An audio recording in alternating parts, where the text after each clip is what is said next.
Viewers మనం వచ్చేసి 3వ తరగతి ఈవీఎస్ చూస్తూ ఉన్నాము. సారీ, పరిసరాల విజ్ఞానం చూస్తూ ఉన్నాము. ఇది వచ్చేసి ఈవీఎస్ సైన్స్ అనమాట, తెలంగాణ గవర్నమెంట్ అనమాట.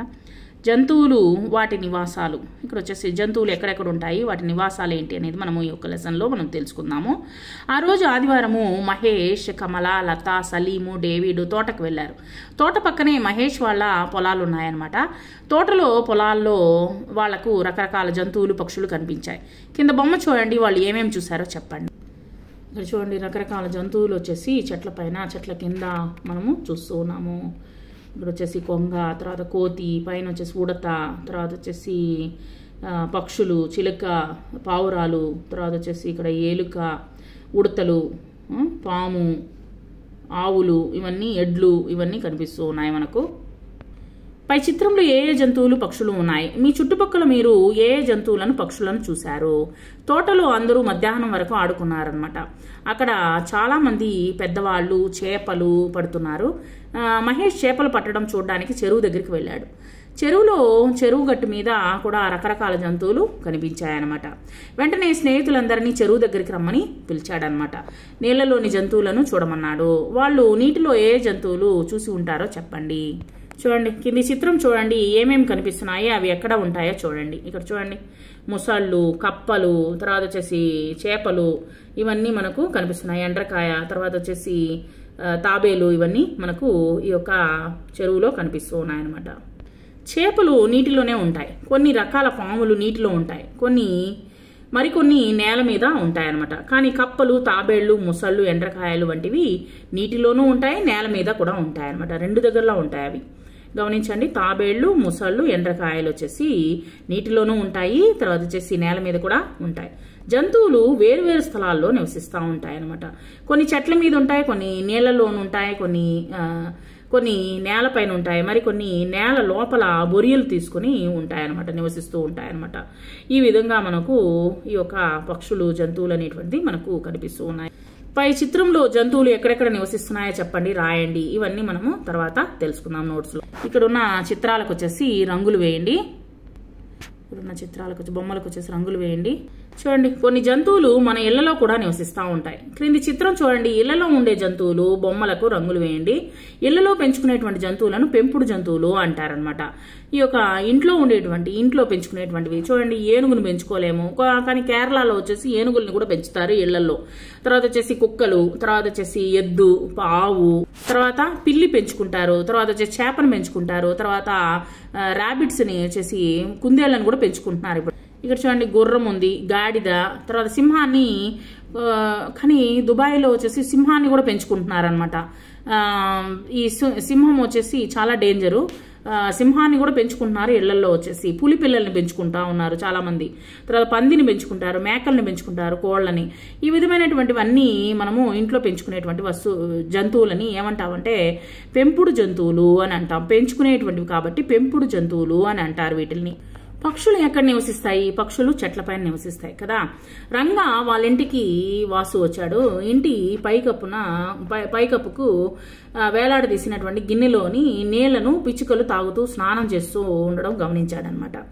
రంగా గుప్పిట్లో నూకలు తెచ్చి చల్లగానే పిచ్చుకలన్నీ వచ్చి వాలి నూకలను గబగబా తినడం ప్రారంభించాయి. చూడండి, చూసి వాసుకు చాలా ఆనందం కలిగింది. వీటిని చూస్తూ ఉంటేనే చాలా ఆనందంగా ఉంటుందన్నమాట. వాటికి పెట్టేటువంటి తిండి, మనం గింజల్ని వేస్తూ ఉంటే అవి వచ్చి తింటూ ఉంటే చాలా ఆనందంగా ఉంటుందన్నమాట. సో నూకలన్నింటినీ తింటూ ఉన్నాయి. పిచ్చుకలన్నీ ఎంత ముద్దుగా ఉన్నాయో అన్నాడు వాసు. రంగా వాసుకు పెరట్లోకి తీసుకెళ్లాడనమాట. పెరట్లో చెట్టు కొమ్మ మీద కాకి గూడు కనిపించింది. అందులో కాకి పిల్లలు కనిపించాయన్నమాట. వాటిని చూడగానే ఆనందం కలిగింది. చెట్లు పైన వచ్చేసి కాకి గూడు పెట్టున్నదనమాట. కాకులు గూళ్లను ఎందుకు కట్టుకుంటాయి? ఇలా చెట్ల మీద గూడు కట్టుకునేటువంటి ఇతర పక్షుల పేర్లు చెప్పండి, రాయండి. పక్షులు చెట్ల మీద గూడు కట్టుకుంటాయి కదా. కొన్ని బొమ్మలు చూడండి, అవి ఏ పక్షులో చెప్పండి. అట్లాగే ఇవి ఎక్కడ ఉంటాయో చెప్పండి.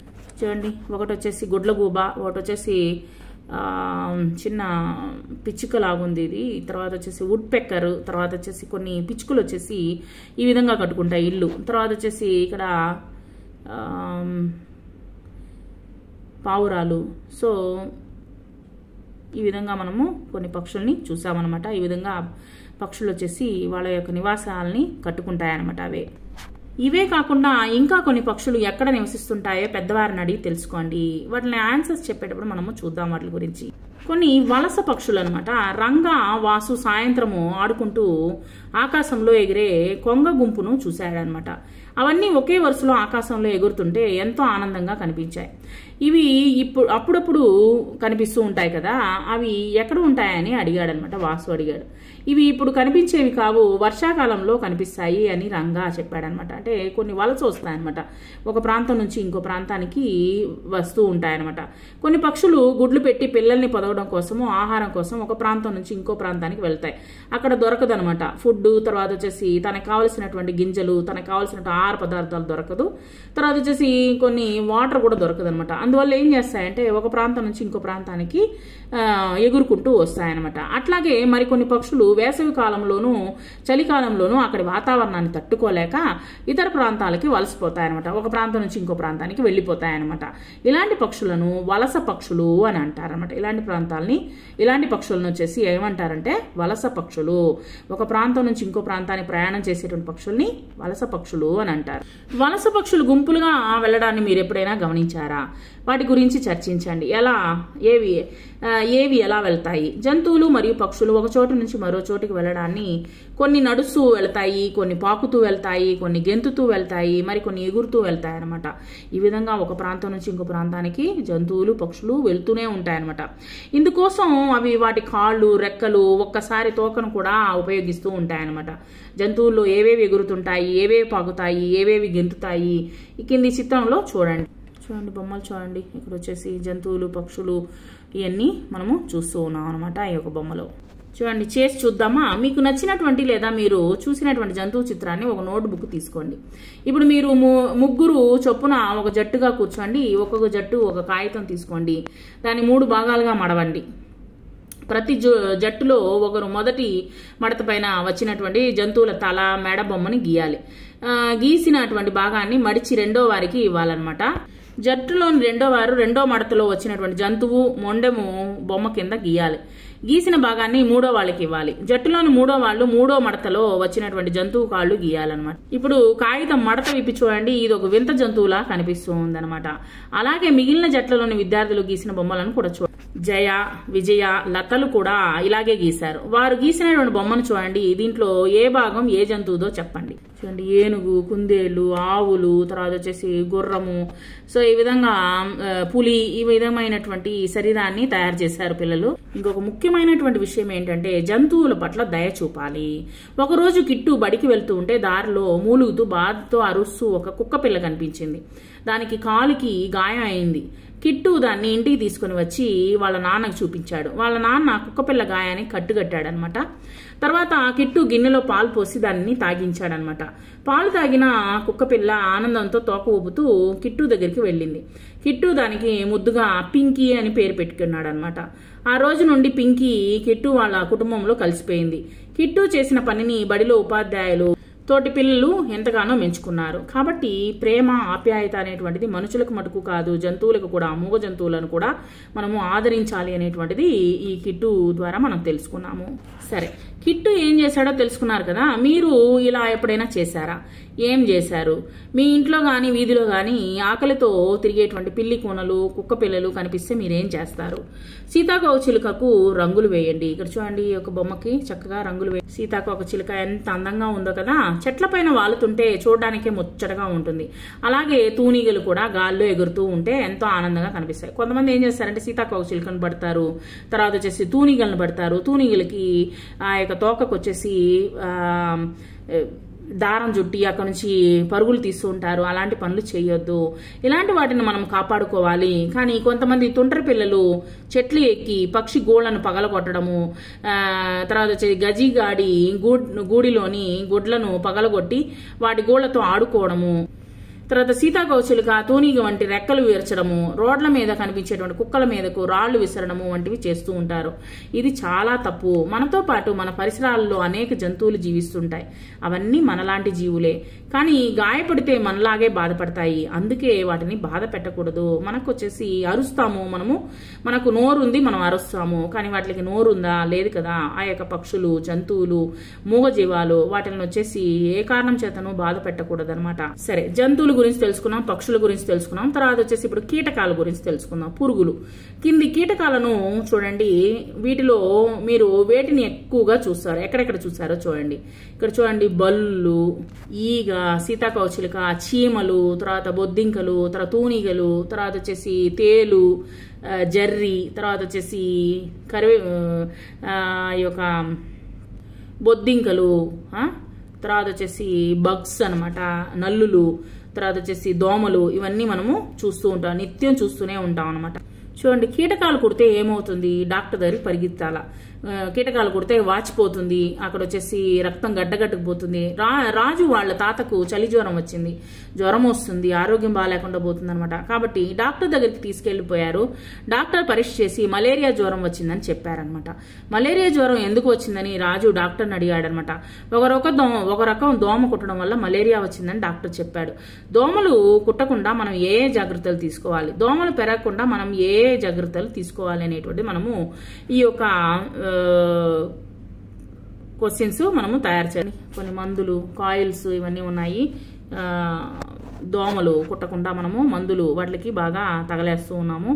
వాటిని ఎలా నివారించాలో ఎవరు ఆలోచించకుండా ఆ యొక్క మందులు మటుకు ఎక్కువగా కొనుక్కుంటూ ఉంటాము. దోమల మందులు మటుకు ఎక్కువగా కొనుక్కుంటూ ఉంటాము. వాటిని ఎలా నివారించాలి అనేటువంటిది ఎవరు పట్టించుకోవడం.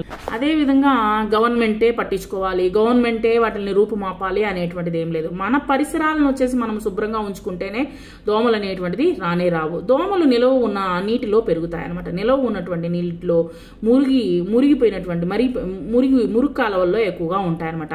మరి మన పరిసరాల్లో నీరు నిలువలే ఉండకుండా చూసుకోవాలి. ఇవి మనం చూసుకున్నట్లయితే ఖచ్చితంగా వచ్చేసి పరిసరాలు శుభ్రంగా ఉంచుకున్నట్లయితే ఖచ్చితంగా మనకు దోమలు అనేటువంటిది ఉండవు. నిలువ నీటిలో కిరోసిన్ లేదా మలాదియన్ వంటి మందులు చల్లితే దోమలు చనిపోతాయన్నమాట. సో కొంతమంది దోమలు కుట్టకుండా మస్కిటో కాయిల్స్ వంటివి వాడుతూ ఉంటారు. ఇవి ఆరోగ్యానికి హానికరం. కాబట్టి దోమలు కుట్టకుండా దోమ తెరలు వాడడం మంచిది. అదేవిధంగా ఈగల వల్ల కూడా మనకు అనేక నష్టాలు కలుగుతాయి. ఈగలు పెంట కుప్పల మీద, తర్వాత వచ్చేసి అపరిశుభ్రతమైనటువంటి ప్రదేశాల్లో వాళ్తాయి అనమాట. ఇలాంటి చోట్ల వ్యాధులను కలుగు చేసేటువంటి క్రిములు కూడా ఉంటాయి. మనం తినే ఆహార పదార్థాల మీదకి వచ్చి వాళ్తాయి అనమాట. ఈగలు వాళ్తాయి. ఇలా ఈగలు వాలినటువంటి కలుషితమైనటువంటి ఆహారం తినడం వల్ల మనకు టైఫాయిడ్, కలరా వంటి రోగాలు వస్తాయన్నమాట. అందుకే ఆహార పదార్థాల మీద ఈగలు వాలకుండా మూతలు ఉంచాలి. మనము వంట చేసుకున్న వెంటనే మూత అనేటువంటిది ఉంచాలన్నమాట. మూతలు లేకుండా దుమ్ము ధూళి పడేటట్లుగా ఉన్నటువంటి ఆహార పదార్థాలను, తినుబండారాలను మీరు ఎక్కడైనా చూసారా? అటువంటి వాటిని ఎందుకు తినకూడదో చెప్పండి. ఈగలు, దోమలు పెరగకుండా ఉండాలంటే మన పరిసరాల్లో నీరు నిల్వ ఉండకుండా చూసుకోవాలన్నమాట. చెత్తను చెత్త కుండీల్లో వేయాలి. ఎవరు వేస్తున్నారు? ఇంటి ముందు పక్కింటి వాళ్ళ ఇంట్లో వేస్తున్నారనమాట. అలాంటి పనులు చేయొద్దు. చాలా మంది ఇళ్లలో ఇలాంటి పనులు చేస్తా ఉన్నారనమాట. వాళ్ళు తిని పడేసినటువంటి కాగితాలు, వాళ్ళు తిని పడేసినటువంటి ఈ యొక్క చిప్స్ కాగితాలు, చిప్స్ పేపర్లు ఇవన్నీ వచ్చేసి పక్కింటి వాళ్ళ ఇంట్లో మిద్దిలో వేసేస్తున్నారనమాట. ఇలాంటి పనులు చెయ్యొద్దు. చెత్త కుండీల్లో వేయండి. మురుగునీటి మీద దోమలు పెరగకుండా కిరోసిన్ లేదా మలాదియన్ వంటి మందులను పిచికారీ చేయాలి. నీటి గుంటలు ఉండకుండా వాటిని చెత్తా చెదారము వేయకుండా మన పరిసరాలను పరిశుభ్రంగా ఉంచుకోవాలి. ఇంట్లో బయట పరిశుభ్రత పాటిస్తే దోమలు ఖచ్చితంగా ఉండవన్నమాట. సరే, ఈ యొక్క లెసన్లో మనం ఏమేమి నేర్చుకున్నాం? ఈ యొక్క పాఠంలో జంతువుల నివాసాలు, నీటిలో ఉండే జంతువులు, వలస పక్షులు, నేల మీద నడిచేటువంటి జంతువులు, పెంపుడు జంతువులు, కీటకాలు, జంతువుల పట్ల దయ, జీవులు, పరిసరాల పరిశుభ్రత, మస్కిటో కాయిల్స్, మలాదియన్. మనం నేర్చుకున్నటువంటివి ఏంటి? జంతువుల నేల మీద, నీటిలోను, చెట్ల మీద నివసిస్తూ ఉంటాయి. జంతువులు వచ్చేసి నేల మీద ఉంటాయి, నీటిలో ఉంటాయి, చెట్ల మీద ఉంటాయి. ఇళ్లలో పెంచుకునేటువంటి జంతువులను పెంపుడు జంతువులు అని అంటాము. సో ఒక చోటు నుంచి మరొక చోటుకి జంతువులు నడుస్తూ పాకుతూ ఎగురుతూ ఈదుతూ పోతూ ఉంటాయన్నమాట. పక్షులు ఆహారం కోసము అనుకూల పరిసరాల కోసం వలసపోతాయి. ఇలాంటి పక్షులని వలస పక్షులు అని అంటారు. జంతువుల పట్ల దయ చూపాలి, వాటికి కావలసినటువంటి ఆహారము నీరు ఇవ్వాలి, వాటిని సంరక్షించాలన్నమాట. మనకు ఏ విధంగా భగవంతుడు వచ్చేసి నిలవ చోటు ఇచ్చాడో అదే విధంగా వాటికి కూడా ఇచ్చాడనమాట, పశువులకి పక్షులకి. సో వీటిని వచ్చేసి మనము ఎట్టి పరిస్థితుల్లోనూ వాటిని హతమార్చేదానికి మనకు ఎటువంటి ఇది లేదనమాట. కానీ జంతువుల పట్ల దయ చూపాలి, వాటికి కావలసినటువంటి ఆహారము నీరు ఇవ్వాలి, వాటిని సంరక్షించాలి. నిల్వ ఉన్న నీటిలో దోమలు పెరుగుతాయి కాబట్టి మన పరిసరాల్లో నీరు నిల్వ ఉండకుండా చూసుకోవాలి. అపరిశుభ్రమైనటువంటి పరిసరాల్లో ఈగలు దోమలు ఉంటాయి కాబట్టి మన పరిసరాలను పరిశుభ్రంగా ఉంచుకోవాలి. ప్రతి ఒక్కరూ ఈ పనిని మనము ఇండ్లలో నుంచి స్టార్ట్ చేస్తే మన యొక్క దేశం కూడా ఖచ్చితంగా, మన చుట్టూ ప్రాంతం కూడా వచ్చేసి చక్కగా తయారవుతుంది. శుభ్రంగా ఉంచుకోండి. పక్కింటి వాళ్ళ ఇంటి ముందు దుమ్ముని తీసుకెళ్లి పోసేయద్దు. తర్వాత చెత్త బుట్టల్లోనే తీసుకెళ్లి చెత్తని పారవేయండి. ఈ విధమైనటువంటి మంచి విషయాలు మనము తెలుసుకున్నాము ఈ యొక్క లెసన్లో. Thank you very much.